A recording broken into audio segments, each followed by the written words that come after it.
Friends, please do not miss the end. Yana Mir is a social activist and journalist who lives in Srinagar.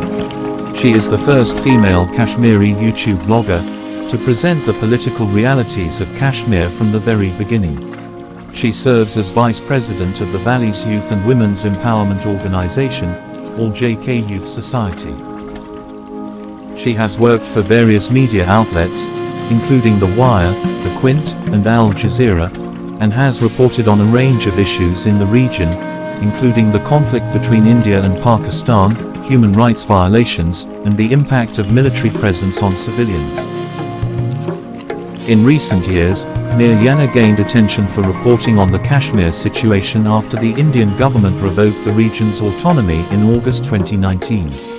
She covered the government's crackdown on dissent, the impact of the communication blackout on Kashmiris, and the use of excessive force by security forces.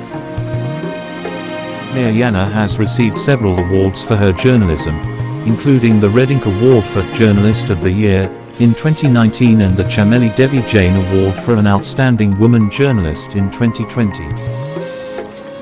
Yana Mir used the comparison of Pakistan attempting to separate a happily married India from Kashmir, which caused great hilarity on social media.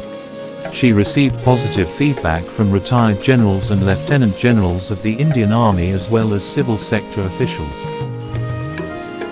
She is the editor-in-chief of The Real Kashmir News.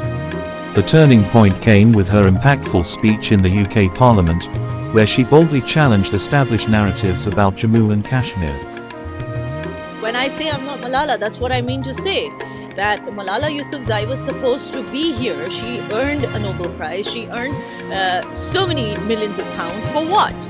Her duty was to work towards the education of women who were deprived from education, because that's what she faced back in her country. She wasn't allowed to get educated. That's what she was supposed to focus on. But what is she focusing on?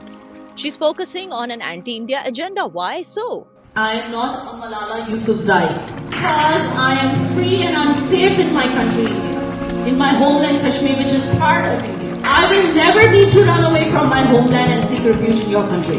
But I object to Malala Yusufzai defaming my country, my progressing homeland, by calling it oppressed. I object to all such toolkit members on social media and from foreign media who never cared to visit Indian Kashmir, but fabricate stories of oppression from there. I urge you all to stop polarizing Indians on grounds of religion.